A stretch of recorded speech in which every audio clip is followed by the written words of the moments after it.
La fantasía es un recurso con el que cuenta la mente para resolver algunas dificultades a nivel psicológico.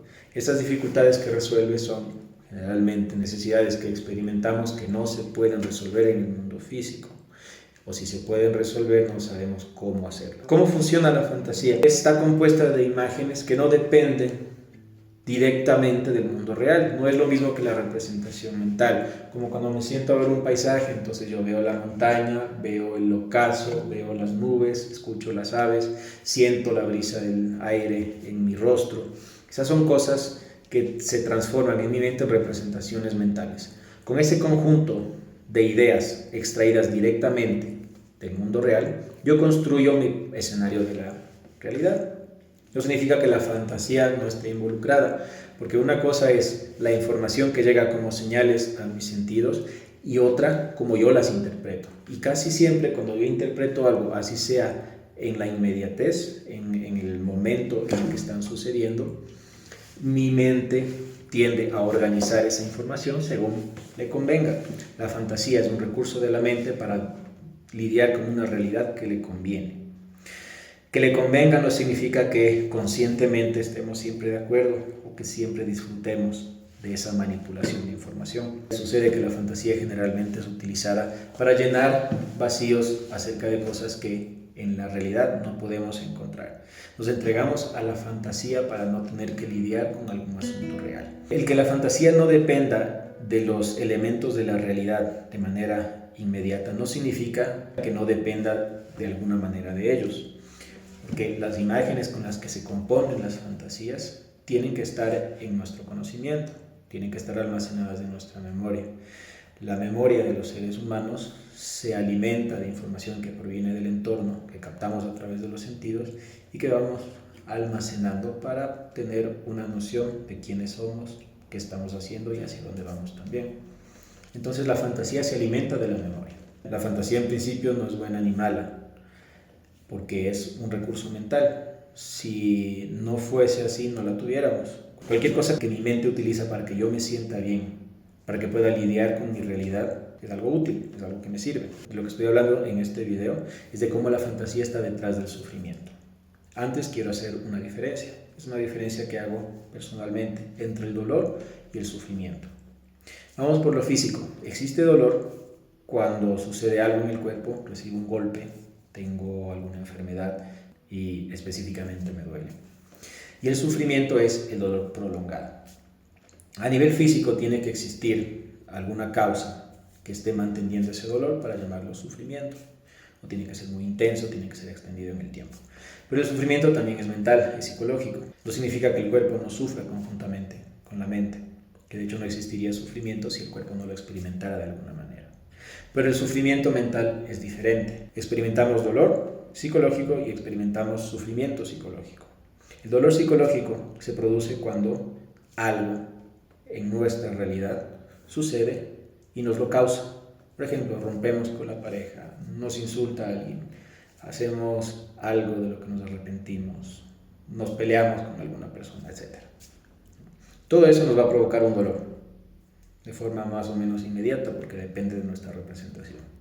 Quizá la fantasía ahí ya juegue de alguna forma manipulando esos datos, manipulando esa información que me llega sobre el suceso que estoy atravesando y yo lo interpretaré como algo doloroso, ¿o no? Pero el sufrimiento significa que algo está manteniendo ese mismo dolor psicológico, pero ese algo ya no lo podemos atribuir al mundo físico. Esa situación no necesariamente tiene que depender de que algo siga sucediendo en el entorno, porque si eso sucede, significa que yo, con mis decisiones, no soy capaz de alejarme de esa situación. Digamos que estoy hablando de una situación de maltrato doméstico. Yo estoy sometido al poder y a la voluntad de alguien que me maltrata y hay ciertas condiciones que me impiden liberarme. Pueden ser muy específicas como estoy encerrado o condiciones económicas, condiciones morales, condiciones afectivas que no me permiten tomar la decisión, ante las que me veo incapaz de tomar la decisión de alejarme. Pero si no es el caso, entonces el sufrimiento es una responsabilidad de la fantasía ¿O es la fantasía la que está provocando ese sufrimiento? ¿Y de qué manera? La información relacionada con los eventos que, según mi interpretación, causan el dolor es revivida a través de la fantasía. Se construye una realidad en que esa información se encuentra presente en la mente. Entonces mi sufrimiento es una prolongación del dolor, una intensificación incluso del dolor, o un paso del dolor del plano objetivo al plano subjetivo, al plano imaginario, que se convierte en dolor real y permanente, al que yo llamaré sufrimiento, porque es mi fantasía la que lo está perpetuando. ¿Y por qué si la fantasía es un recurso para que mi mente logre que yo me sienta mejor, puede ser causa de sufrimiento? Eso se debe a una mala administración de este valioso recurso.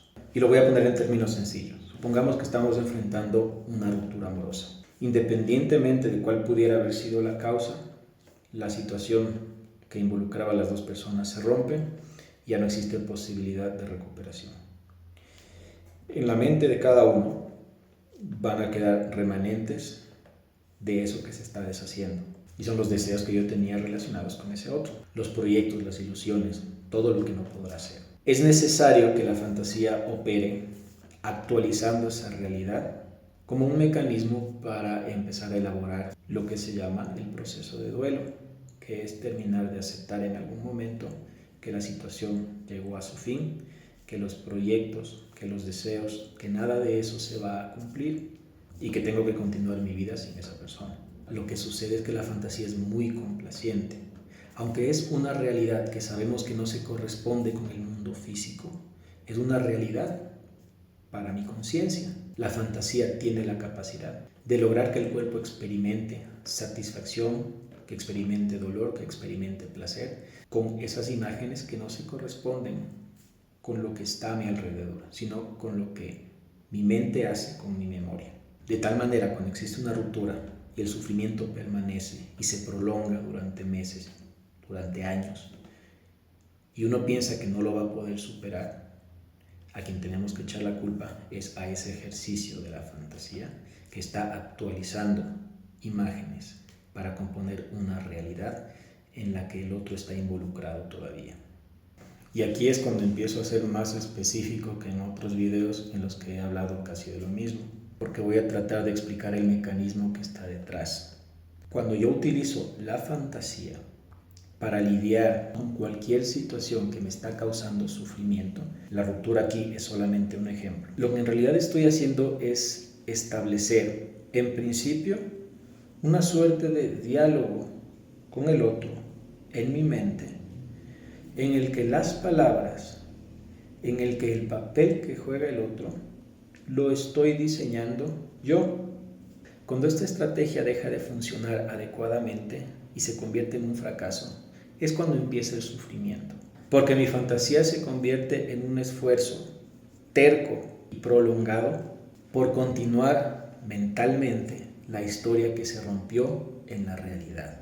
¿Y cómo lo hace? No es porque yo crea que en realidad se va a recuperar así, ni porque me voy a entregar a vivir de una fantasía. La mayoría de las personas siguen con su vida, pero conservan el sufrimiento, porque en la mente la fantasía sigue supliendo necesidades. ¿Y cómo lo hace? En este diálogo, en esta relación con las cosas que nos hacen daño, con la persona con la que rompemos, yo repito una y otra vez las cosas que le diría, las cosas que habría hecho para que todo continuara, las cosas que le habría soltado para no sentirme frustrado, lo que le habría echado en cara, lo que habría esperado que me dijera. Es decir, las posibilidades dentro de esa fantasía son prácticamente infinitas, son incontables. Hay muchas cosas que pudieran haber sucedido y es el hubiera, el defecto detrás de este mal que nos puede producir un recurso tan valioso como la fantasía. Porque en el hubiera nosotros metemos cualquier tipo de excusa para continuar y tratar de resolver algo en la mente sin darnos cuenta de que al tratar de hacerlo así, pues estamos haciendo otra cosa que vivir a través de esas imágenes la continuación de la historia cuyo final no podemos superar. Una alternativa para empezar a controlar esa fantasía y que en lugar de jugarnos en contra, cumpla su función y su papel, es ejercitando el discurso en primera persona. En la fantasía yo establezco una interacción con el que se fue, discuto con el otro, le hablo, me contesta, lo insulto, le digo sus verdades, imagino su reacción o descarto su reacción, pero sé que está presente en mi mente. Y como ya he dicho, las posibilidades para armar esos escenarios son infinitas. Yo puedo pasarme toda la vida jugando ese juego en el que creo en mi mente el teatro, en el que estoy tratando de resolver el problema. Obviamente nunca voy a llegar a resolverlo, porque mi memoria es una fuente inagotable de recursos para crear realidades alternativas. Y el truco es que la fantasía no existe si no produce placer. Y no me doy cuenta de que en ese sufrimiento prolongado en el que extraño, en el que mentalmente digo lo que quiero decir, lloro, padezco, lo recupero, no lo recupero, siento placer, porque estoy viviendo la satisfacción de la necesidad de resolver el problema. No lo estoy haciendo, por supuesto, pero como es una realidad para mi cuerpo, es una realidad creada por mi mente para que mi cuerpo se sienta bien, lo sienta a través del placer. Le estoy diciendo lo que no le dije. Estoy resolviendo mentalmente, estoy imaginando que estamos juntos o que nos estamos matando, lo que sea que a mí me sirva. Haciendo eso, entonces, estoy experimentando una satisfacción que hace que la fantasía se repita una y otra vez, porque cuando dejo de fantasear, regreso al mundo real, se van esos pensamientos, obviamente van a regresar, porque en la vida real no pasó nada. En mi mundo objetivo las cosas siguen igual. Si yo empiezo a hablar en primera persona, no con el otro, no es un diálogo, sino como una descripción de lo que está pasando, yo me siento así, yo pienso en el otro. Es una forma muy diferente de afrontar las cosas, porque eso sí es real. Esa no es la mera fantasía creando realidades alternas. Estoy hablando de mi realidad actual, en la que reconozco mi sufrimiento, reconozco que no he resuelto las cosas, pero lo estoy haciendo yo solo.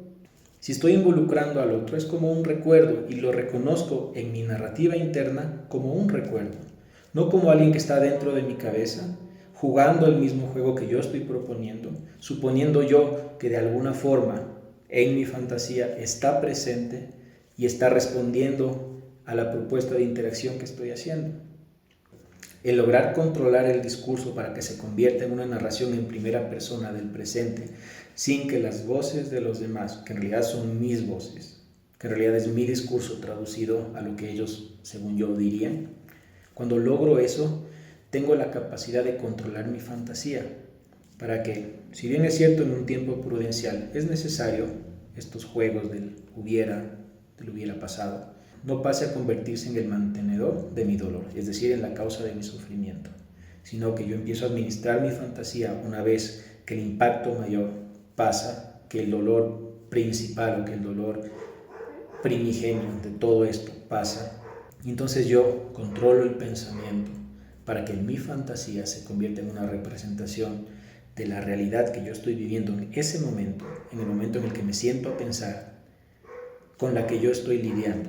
Y en la realidad con la que yo estoy lidiando no están involucradas las demás personas, estoy involucrado yo con mi conciencia, con mi forma de pensar y con mi interpretación de aquello que estoy pensando y sintiendo. Voy a completar esta idea en futuros videos. En esta ocasión quería profundizar un poco más en los mecanismos que utiliza la mente para crear las situaciones que nos afectan o que nos hacen bien. Espero que haya resultado interesante, prometo compartir más información al respecto muy pronto y hasta mientras les deseo una excelente tarde y salud mental para todos.